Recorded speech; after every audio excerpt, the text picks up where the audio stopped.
Now, Anudi is a student in international relations, wanting to pursue a career in international relations. Since becoming Miss Sri Lanka, Anudi's led numerous BWAP projects, reaching nearly 10,000 women and girls, and therefore this question has a lot of relevance. How has working on your Beauty with a Purpose project changed the way you see your role as a woman in your community and in the world? Good morning, ladies and gentlemen. Ayubowan, Namaskaram. First of all, I have to be thankful and grateful for this opportunity to be standing here today because every year I've been watching Head to Head Challenge every year. Now I'm standing here as a finalist. So I'm very grateful. Thank you again. Well, I'll tell you a story first. When I was about 12 years old, I went to a competition from my school to represent my school, and I was with another girl from another school, and she was on her period. And then she wanted to go to the washroom to change her napkin. And then I asked, okay, why don't you go and do it before the competition starts? She said, I only have one.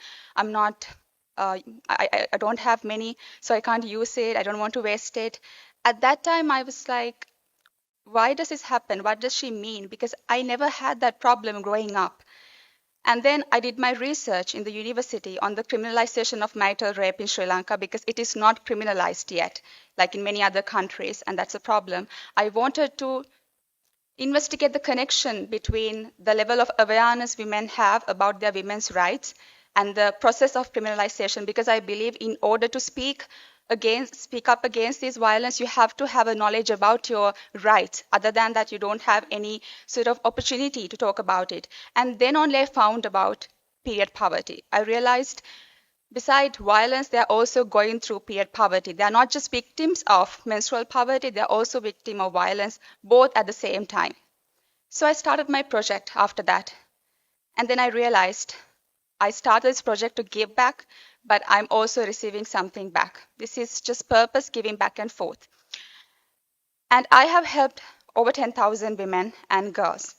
And I help them through donations by providing sanitary products, not just biodegradable pads, non-biodegradable pads, it's also reusable napkins so that they have a sustainable solution.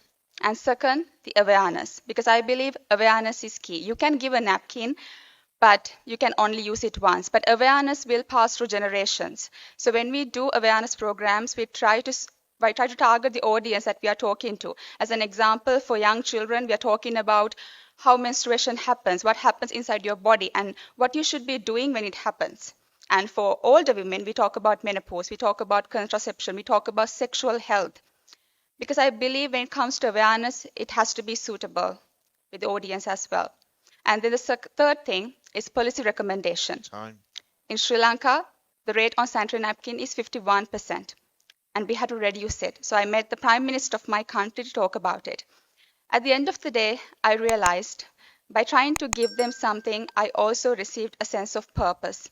And I no longer believe that Time. women should be limited to things like this. They should have a voice to talk about these things and bleed with dignity. Thank you so much.